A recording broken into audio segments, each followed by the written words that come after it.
Hi, hello friends, welcome back to our channel Explore with Keerthu. இன்னைக்கு நம்ம 90s and 80s கிட்ஸோட ஃபேவரட்டான ஒரு sweet தேன் மிட்டாய் எப்படி செய்யறது அப்படிங்கிற ஒரு ரெசிபி தான் பார்க்க போகிறோம். ஸோ இப்போ நம்ம வீடியோக்குள்ளே போகிறதுக்கு முன்னாடி நீங்கள் இன்னும் நம்ம சேனலை சப்ஸ்கிரைப் பண்ணலன்னா கீழே இருக்க சப்ஸ்கிரைப் பட்டன் அமுக்கி பக்கத்துலேயே ஒரு பெல் ஐக்கான் இருக்கும், அதையும் டேப் பண்ணிங்க அப்படின்னா அதில் 3 ஆப்ஷன் கேட்கும். அதில் ஆல் அப்படிங்கிற ஆப்ஷனை செலக்ட் பண்ணி வச்சுக்கோங்க.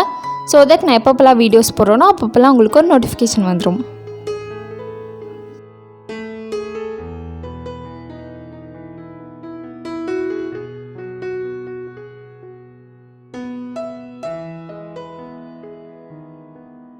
ஃபஸ்ட்டு நான் அளக்கிறதுக்கு இந்த மாதிரி ஒரு கிளாஸ் டம்ளர் எடுத்துக்கிறேன். ஸோ தட் உங்களுக்கு அளவு தெளிவாக தெரியும்.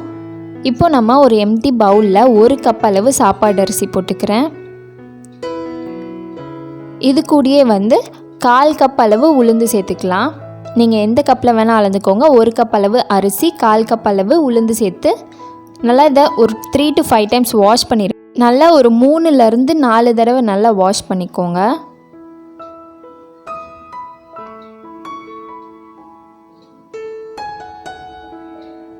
வாஷ் பண்ணதுக்கப்புறமா இது நல்லா மூழ்கிற அளவுக்கு ஃபுல்லாக தண்ணி ஊற்றி இதை ஒரு 4 hours வரைக்கும் நல்லா சோக் பண்ணிடலாம்.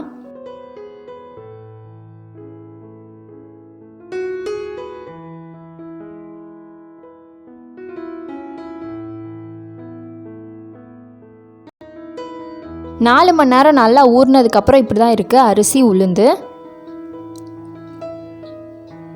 இப்போ இதை ஒரே எம்டி மிக்சியில் போட்டு நல்லா அரைச்சிடலாம்.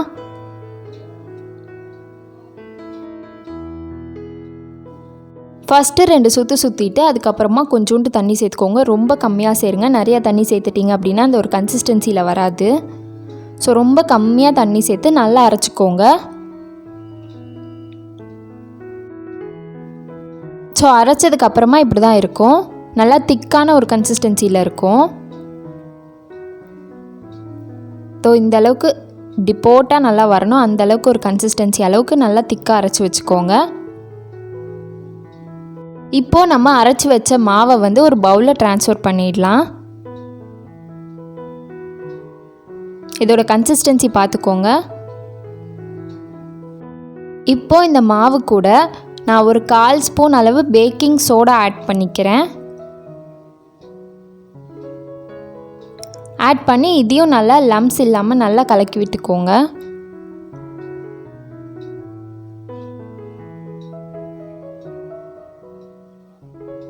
கலக்கினதுக்கப்புறமா இதை நான் 2ஆக பிரிச்சிடுறேன். ஒன்று கலர் சேர்க்காமல் செய்ய போகிறோம், இன்னொன்று கலர் சேர்த்து செய்ய போகிறோம். இப்போ நம்ம பிரித்து வச்ச ஒன்றுத்தில் கொஞ்சோண்டு கேசரி பவுடர் சேர்த்துக்கிறேன். ஆரஞ்சு விட நீங்கள் ரெட் கலர் சேர்த்திங்க அப்படின்னா நிஜமாகவே கடையில் வாங்குறது மாதிரியே இருக்கும். என்கிட்ட ஆரஞ்சு தான் இருந்துச்சு, ஸோ நான் ஆரஞ்சு சேர்த்துக்கிறேன். உங்ககிட்ட ரெட் இருந்துச்சு அப்படின்னா மோஸ்ட்லி ரெட்டு சேர்த்துக்கோங்க. ரெட்டு சூப்பராக இருக்கும். ஸோ இப்போ கலந்து விட்டாச்சு. நெக்ஸ்ட்டு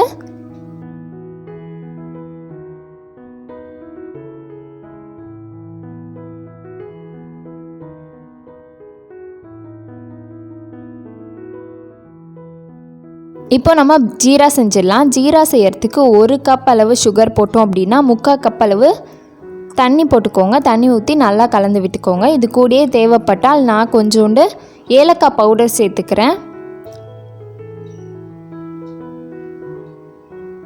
இப்போ இது நல்லா கொதிச்சதுக்கப்புறமா சிம்மில் வச்சுருங்க. சிம்லே ஒரு 5 to 7 minutes இருந்தால் போதும். ஒரு 7 minutesக்கு அப்புறமா ஸ்டவ் ஆஃப் பண்ணிடலாம்.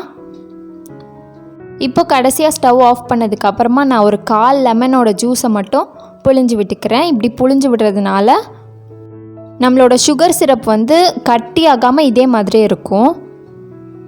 இப்போ நம்மளோட சுகர் சிரப் ரெடி ஆயிடுச்சு. நெக்ஸ்ட்டு நம்ம எண்ணெய் காய வச்சிடலாம். எண்ணெய் ரொம்ப காயக்கூடாது, ரொம்ப காயாமையும் இருக்கக்கூடாது. ஒரு மிதமான சூட்டில் இருக்கணும் எண்ணெய். அந்த மாதிரி ஒரு ஸ்டேஜில் காஞ்சதுக்கு அப்புறமா நம்ம ரெடி பண்ணி வச்சுருக்க பேட்டரை இந்த மாதிரி குட்டி குட்டியாக உள்ளே போட்டுருங்க. நீங்கள் போட்ட உடனே ஒரு ஃபியூ செகண்ட்ஸ்லேயே நம்ம போட்ட அந்த பேட்டர் புஷ்ஷுன்னு மேலே ஏறி வரும். இந்த மாதிரி அது நம்ம பேக்கிங் சோடா ஆட் பண்ணியிருக்கோம் இல்லையா, அதனால தான் அந்த மாதிரி ஏறி வருது. ஸோ பேக்கிங் சோடா கண்டிப்பாக மறக்காமல் ஆட் பண்ணிக்கோங்க.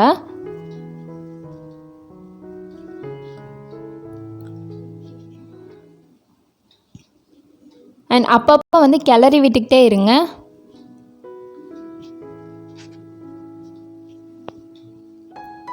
இது கூடயே வந்து நீங்கள் மாவை வந்து உள்ளே போடும்போது, எண்ணெய்க்குள்ளே போடும்போது உங்கள் கையில் வந்து எண்ணெய் இல்லாட்டி நெய் வந்து தடவிக்கோங்க. அது ஏன் அப்படின்னா மாவை வந்து கையில் ஒட்டாமல் இருக்கும்.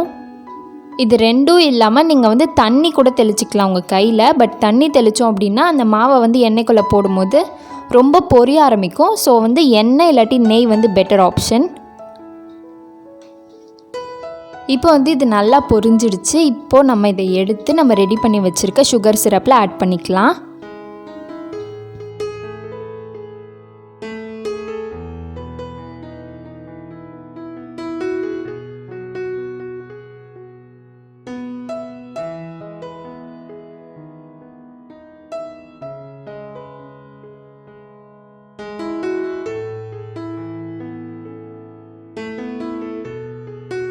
உள்ளே போட்டதுக்கு அப்புறமா லைட்டாக இந்த மாதிரி கிளறி விட்டுருங்க. ஸோ தட் எல்லா பக்கமும் டிப் ஆகிருக்கும். நெக்ஸ்ட்டு வந்து நம்ம கலரே சேர்க்காமல் பேட்டர் ரெடி பண்ணி வச்சுருந்தோம் இல்லையா, அந்த பேட்டரையும் வந்து இந்த மாதிரி குட்டி குட்டி பீஸாக உள்ளே சேர்த்துடலாம். ஸ்டவ்வை வந்து சிம்லேயே வச்சுக்கோங்க. எண்ணெய் ரொம்ப காஞ்சிடக்கூடாது. எண்ணெய் ரொம்ப காஞ்சிடுச்சு அப்படின்னா நம்ம போடுற மாவு வந்து எண்ணெயை ரொம்ப குடிச்சிரும். ஸோ தேன் மிட்டாய் வந்து அவ்வளோ நல்லாவே இருக்காது. நீங்கள் வந்து கலர் சேர்த்தும் போடலாம், கலர் சேர்க்காமையும் போடலாம். பட் நமக்கு சின்ன வயசுலேருந்து அந்த ரெட் கலரில் இருக்க அந்த ஒரு தேன் மிட்டாயை பார்த்து பார்த்து பழகிடுச்சு. ஸோ கலர் சேர்த்தது தான் நிறைய பேருக்கு பிடிக்கும். ஸோ உங்களோட விஷ் தான் கலர் சேர்க்கறதும் சேர்க்காததும். நான் ரெண்டுத்தையுமே வந்து செஞ்சு காமிச்சிருக்கேன் உங்களுக்கு. இப்போ இதுவும் இந்த மாதிரி கிளறி விட்டு எல்லா பக்கமும் வெந்ததுக்கப்புறம் எடுத்துடலாம்.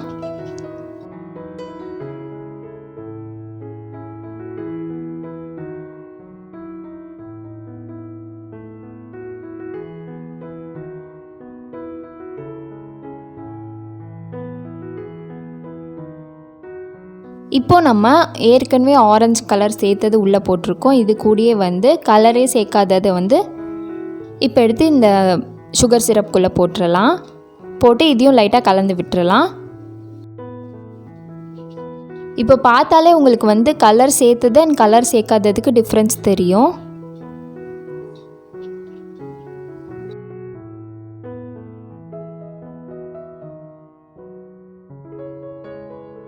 இப்போது நல்லா ஊறினதுக்கப்புறம் இப்படி தான் இருக்கும் தேன் மிட்டாய்.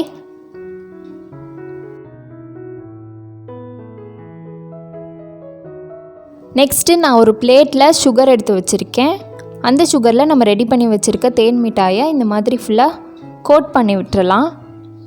இந்த மாதிரி கோட் பண்ணுறது வந்து உங்களுக்கு ஆப்ஷனல் தான். பட் கடையிலலாம் வந்து இந்த மாதிரி கோட் பண்ணி தான் வச்சுருப்பாங்க. ஸோ உங்களுக்கு வேணும்னா நீங்கள் வந்து கோட் பண்ணிக்கோங்க.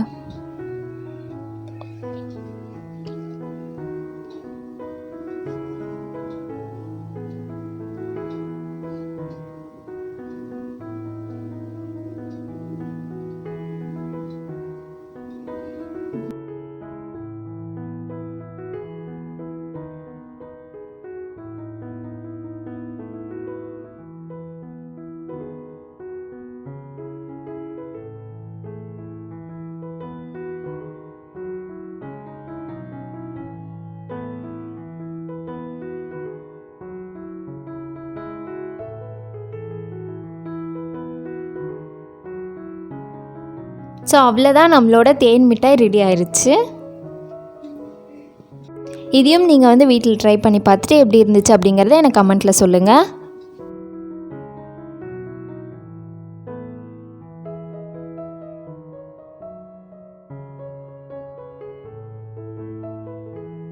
ஸோ அவ்வளோதான், இந்த வீடியோவை இதோட முடிச்சுக்கலாம். அண்ட் நெக்ஸ்ட் வீடியோவில் பார்க்கலாம். பாய்.